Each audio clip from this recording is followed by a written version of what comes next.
हमारे चैनल पर खुश आमदीद।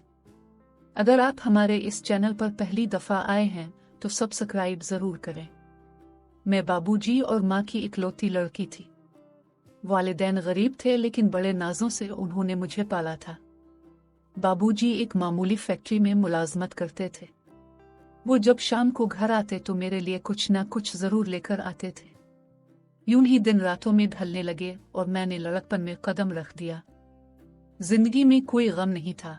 एक दिन माँ को बाबूजी से ये कहते सुना कि महारानी के अब्बा लड़की सियानी हो गई है, इसके हाथ पीले करने का सोचो। मैं इस मामले से गाफिल नहीं, सोच विचार करता रहता हूँ, बल्कि एक लड़का देख रखा है। फैक्ट्री में मेरे साथ काम करता है, बहुत मेहनती है, मेरी बड़ी इज्जत करता है। वालिदैन इसके मर चुके हैं, कोई बहन भाई भी नहीं है। माँ बोली, ये तो बहुत अच्छा है, हमारा बेटा कोई नहीं, हम भी तो घर दामाद चाहते थे। हाँ, रानी की माँ, मैंने भी ऐसा ही सोचा था कि दामाद की शक्ल में मुझे बेटा मिल जाए।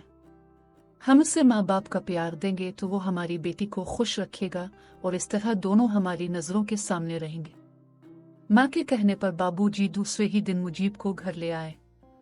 वो 25 साला, खुश शक्ल, हंसमुख लड़का था। माँ उसे देखते ही खुश हो गई, जैसे उसे सगा बेटा मिल गया हो। मुजीब ने अपनी बातों से बाबूजी का ही नहीं, मेरी माँ का भी दिल जीत लिया। मैंने भी इसे किवाड़ की ऊँट से देखा। वो मुझे भला लगा और मैं ख्यालों के संग इसके हमरा कहाँ से कहाँ पहुँच गई। दूसरी बार 15 दिन बाद वो हमारे घर आया। माँ ने इसके लिए खुसूसी तौर पर खाना बनाया।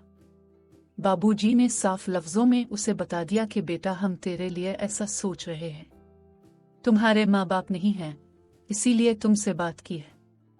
हम तुमको हमेशा के लिए अपना बेटा बनाना चाहते हैं।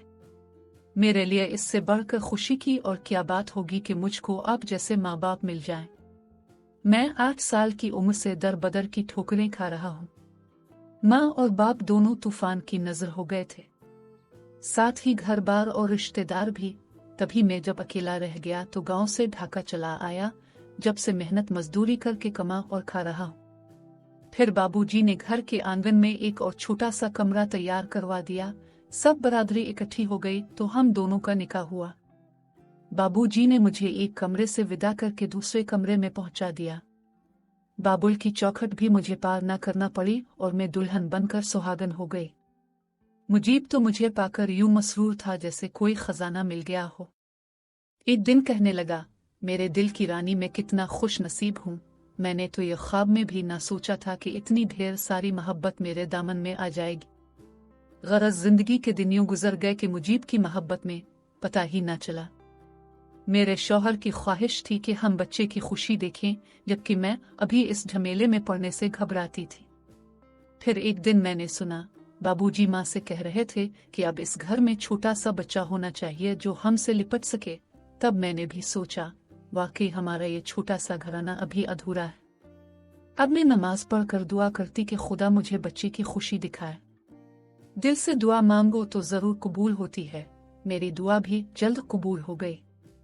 मुजीब बेटी की तमन्ना रखता था और मैं बेटे की। दिन गुजरते गए। मैं आने वाले वक्त से बहुत डरती थी कि न जाने मेरे साथ क्या होने वाला है। मुझे नहीं पता ऐसा क्यों मुझे महसूस होने लगा था। आखिर मेरी खुशियों भरी जिंदगी में भौचाल आ गया। एक रोज मुजीब और बाबूजी इकट्ठे काम पर फैक्ट्री गए, मगर शाम के बाद वो मुजीब को लेकर घर आ गए। मैं किवाड़ खोलने गई और लोगों को देखकर हैरान रह गई। वो चारपाई लाए थे जिस पर एक आदमी चादर ओढ़े लेटा हुआ था। मैं थके थके कदमों से चलकर चारपाई के करीब गई और मुंह पर से चादर हटाई तो दुनिया अंधेर हो गई। मुझे कुछ होश ना रहा, कब जनाजा गया, कब स्वयं हुआ। 3 दिन बाद जब होश आया, मैं मरना चाहती थी मगर नन्ही जान कोख में सांस ले रही थी। ऐसी जिंदगी का ख्वाब तो कभी नहीं देखा था। क्या मेरी जिंदगी में इतने मुख्तसर अरसे के लिए खुशियां आई थीं? सब ने समझाया, आने वाले बच्चे का सोचो जो मुजीब की तुम्हारे पास अमानत है। सब कुछ भूलकर अब उसे ही तुमको संभालना होगा। बाबूजी इस रोज तो मेरे सामने न रोए थे, मगर अब जब अहवाल बताया कि मुजीब के साथ किया हुआ, वो फूट फूट कर रो पड़े। हुआ यह था कि फैक्ट्री के बॉयलर रूम में हादसा हो गया और जब धमाका हुआ वो इसी रूम में थे। इस तरह खोलता हुआ सयाल उन पर आ पड़ा और वो जाँ बहक हो गए। मैं बाबूजी की और वो मेरी हालत देखकर रोते थे। दामाद जिसको बेटा जाना था, उसकी जुदाई का दुख उनको दीमक बनकर चाट रहा था। वो ये सदमा ना से सके, इनको फालिश का अटैक हो गया। वो चारपाई से लग गए। उन्हीं दिनों में ने नायाब को जन्म दिया। वो बिल्कुल अपने बाप की तस्वीर थी। इस वक्त हमारे मुल्क यानी मशरकी पाकिस्तान में बहुत गुर्बत थी और मुलाजमत के लिए हमारे बंगाल के लोग धड़ाधड़ मगरबी पाकिस्तान जाते थे। जब नायाब 2 माह की हो गई तो घर में एक टका न था। बात फाकों तक चली गई।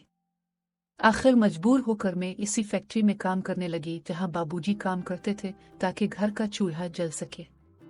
सुबह से शाम तक मजदूरी करती, बच्ची बिलखती रहती। माँ जी उसे अपने पास रखती, मगर दूध का मसला रहता था। बड़ी मुश्किल से इतने पैसे मिलते कि बच्ची के लिए दूध और रात का खाना पूरा करते। बाबूजी की दवा के लिए पैसे उधार लेते कि उनका इलाज हो जाए।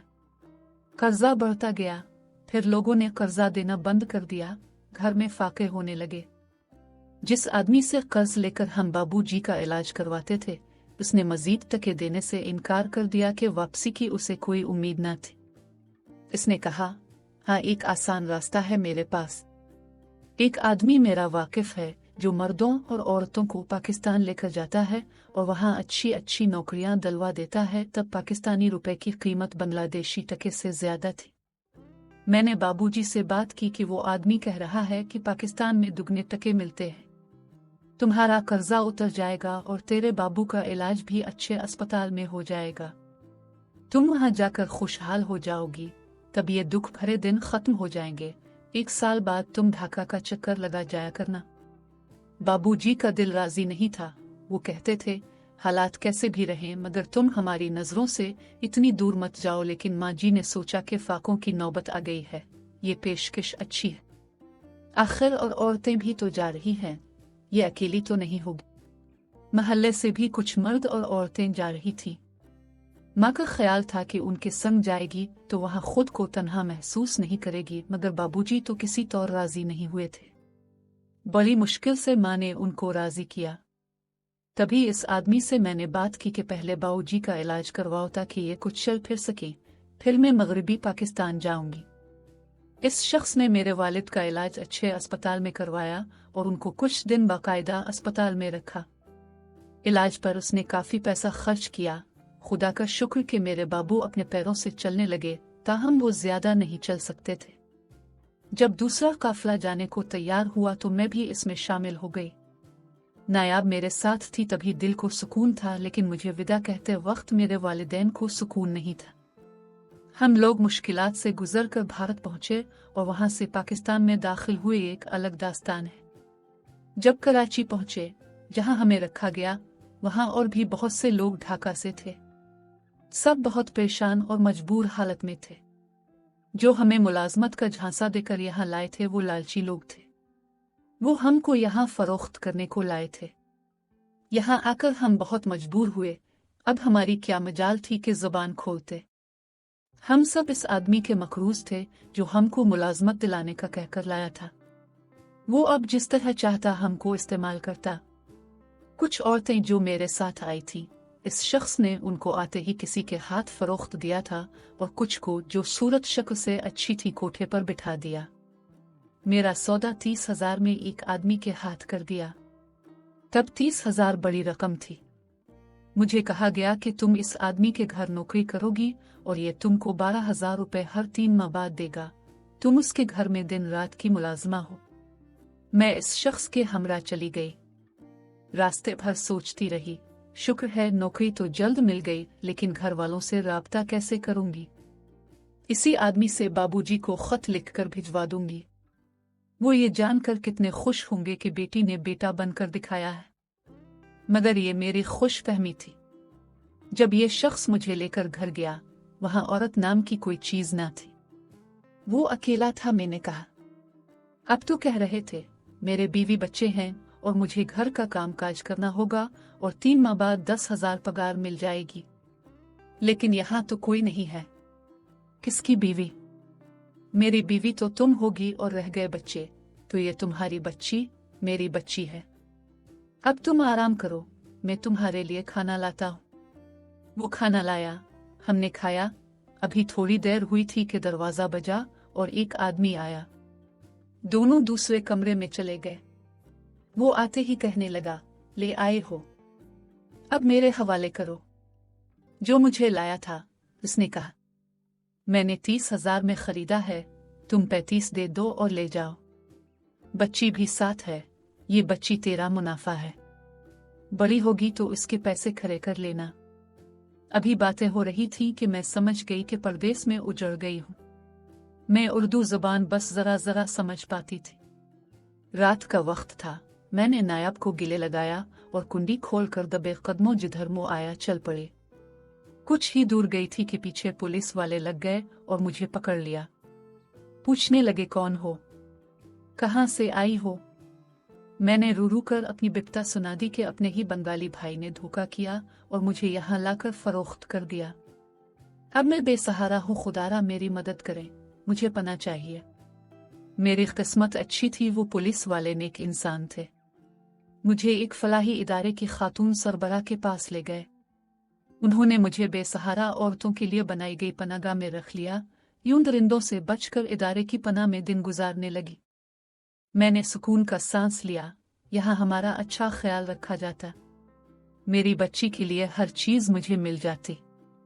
इदारे वाले मेरे वालिदैन की तलाश में ढाका में राब्ता कर रहे थे। पता चला कि कर्ज खाहों के डर से बाबूजी ने मकान फरोख्त कर दिया है और न जाने कहाँ चले गए हैं, मगर इदारे वालों ने हिम्मत न हारी और वो मेरे वालिदैन का खोज लगाते रहे।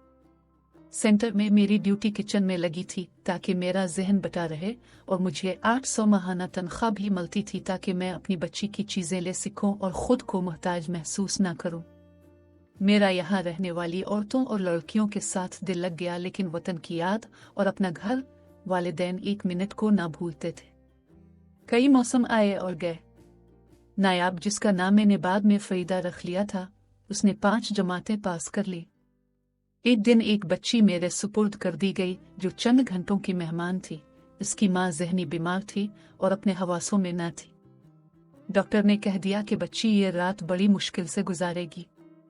मुझे हिदायत दी कि 1 मिनट भी इसके पास से हटना नहीं और ना गाफिल होना। जैसे ही जरूरत महसूस करो, वार्डन से कहकर मुझे इत्तला कर देना। मैं 1 मिनट बच्ची से दूर न हुई। तमाम रात इसके सरहाने जाग कर दुआ करती रही। जब ड्रिप खत्म हुई, डॉक्टर ने एक और लगा दी। इस तरह एक रात एक दिन के बाद इस नन्ही सी जान में जीने के आसार नजर आए। मैं नहीं जानती थी इसका क्या नाम है, मैं तो इसको इरम बुलाती थी। जब इसकी माँ काफी इलाज के बाद बेहतर हो गई और सबको पहचानने लगी तो इस वक्त तक मुझे इरम से उनसियत हो गई थी। लगता था जैसे मैंने ही इसे जन्म दिया हो, क्योंकि दिन रात इसकी देखभाल की थी। अब वो 8 माह की हो चुकी थी और उसकी माँ अपने वारिसों के बारे बताने लगी थी। उसके वर्सा का पता लगा लिया गया। वो लोग हैदराबाद में रहते थे। वो लेने आ गए। मुझ में हौसला न था कि इरम को खुद से जुदा करूं। मैंने इल्तिजा की जब तक मैं ढाका ना चली जाऊं, इरम को मुझसे जुदा ना करें। उन्होंने मेरी ख्वाहिश का एहतराम किया। इदारे की कोशिशों से बिलाखिर मेरे वालिदैन का पता चल गया। उन्होंने ही मेरे जाने का बंदोबस्त किया। उन्होंने मुझे ऐसे रुखसत किया जैसे एक बेटी मैके से ससुराल जा रही हो।